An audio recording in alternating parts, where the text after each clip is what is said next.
Amina was a woman who carried sunshine in her smile. Her laughter was like music, a melody that warmed the hearts of everyone she met. She owned a small, cozy bakery in the heart of her community. The scent of fresh bread and sweet cakes would drift down the street each morning. People said her cinnamon rolls could chase away any sorrow. She poured her love into every loaf, every cookie, every pie. Her days were filled with the joy of creation and the warmth of friendly faces. Life, for Amina, felt like a beautiful, unfolding flower full of color and sweet fragrance. She had built her business, Amina's Sweet Delights, from a handful of recipes her grandmother had taught her. It took years of hard work, long hours before the sun rose, and a belief in herself that sometimes wavered but never broke. The community embraced her and her shop. It became a gathering place, a spot where neighbors shared stories over coffee and a slice of her famous lemon pound cake. Amina knew her customers by name, knew their children, their joys, and sometimes their quiet worries. She offered comfort not just in her baked goods, but in her gentle words and listening ear.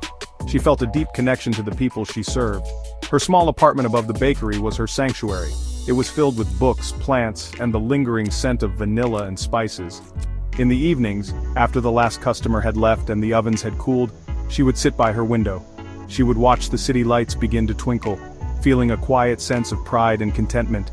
She had worked hard for this life, a life that felt steady and secure.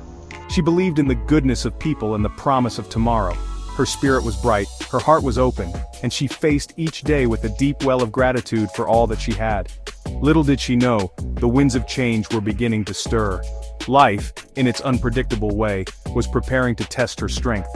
It was preparing to see if the sunshine she carried within could withstand the darkest of storms. Amina, full of grace and good cheer, continued her days, unaware of the trials that lay just around the corner. She baked her bread, shared her smiles, and lived her life with an open heart, a heart that would soon need all its courage. The foundation of her world felt solid like the old oak tree in the park, unshakable and strong. The trouble started quietly, like a distant rumble of thunder. A new, large supermarket opened a few blocks away, with its own in-house bakery offering cheaper, mass-produced goods. Slowly, Amina noticed fewer familiar faces. The morning rush thinned, and the afternoon lulls stretched longer. She tried new recipes, offered specials, and greeted everyone with an even brighter smile. But the tide seemed to be turning against her. The sweet aroma from her shop now battled with the convenience of one-stop shopping. The change was subtle at first, but it grew, like a shadow lengthening in the late afternoon. Then, an unexpected illness in her family meant mounting medical bills. Amina, always generous, used her savings to help, believing she could recover. But the bakery's income continued to dwindle. The laughter in her shop grew fainter. The weight of worry began to settle on her shoulders, a heavy cloak she couldn't shrug off. Sleep became a stranger. She would lie awake at night, the comforting scent of her own baking now mixed with the bitter taste of anxiety. The numbers in her ledger book told a story she didn't want to read, a story of decline and impending hardship. The day the bank sent the first formal notice, Amina felt a cold dread seep into her bones. It spoke of missed payments and serious consequences. She tried to negotiate, to find a way, but the doors she knocked on remained closed. Soon, the for-lease sign appeared in the window of her beloved bakery. Each letter felt like a hammer blow to her heart. Packing up her baking tools, the rolling pins worn smooth by her hands, the pans that had held so much sweetness, was an agony. The scent of cinnamon and sugar was replaced by the sterile smell of cleaning supplies as she prepared to leave her dream behind. The final blow came when she could no longer afford the rent for her small apartment above the shop. Eviction. The word itself was harsh, unforgiving. She had lost her business, her savings, and now, her home. Amina found herself with a few suitcases of belongings, standing on the sidewalk, the place that was once the center of her world, now a painful reminder of all she had lost. The sunshine she carried within felt like a distant memory, hidden behind clouds of despair. The city, once so welcoming, now felt indifferent to her plight. She felt utterly alone, stripped bare of everything that had defined her. Amina spent several nights in a women's shelter. The environment was unfamiliar, filled with the quiet sorrows of others. Yet even in that place of hardship, she saw small acts of kindness, a shared blanket, a whispered word of encouragement, a moment of understanding between strangers. She listened more than she spoke, absorbing the resilience around her. One afternoon, sitting on a worn bench in a small park, watching children laugh as they chased pigeons, a tiny sparrow landed near her foot.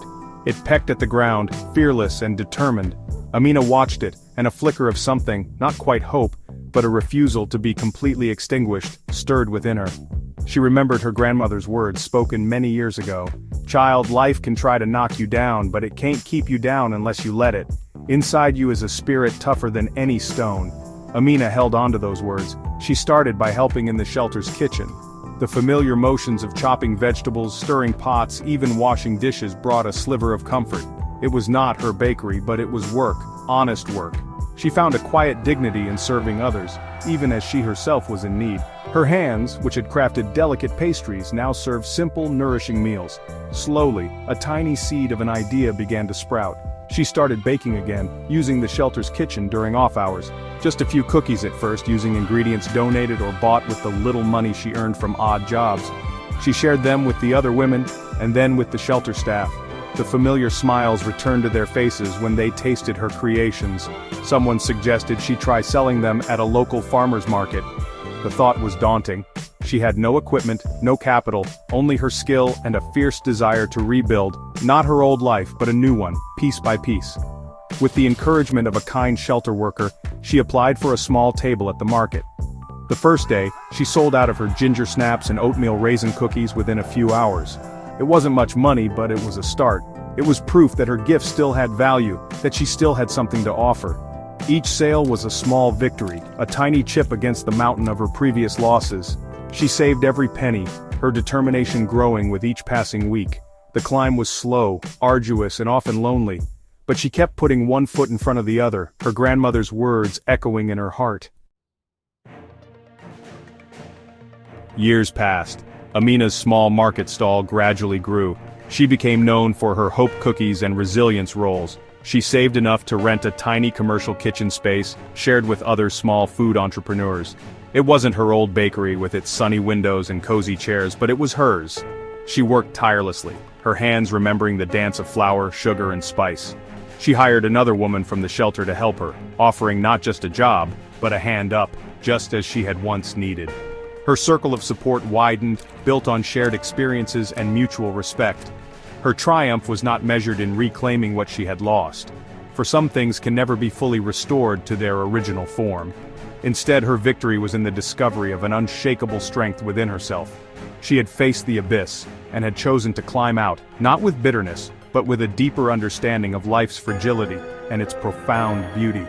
Her laughter returned, richer now, tinged with the wisdom of survival.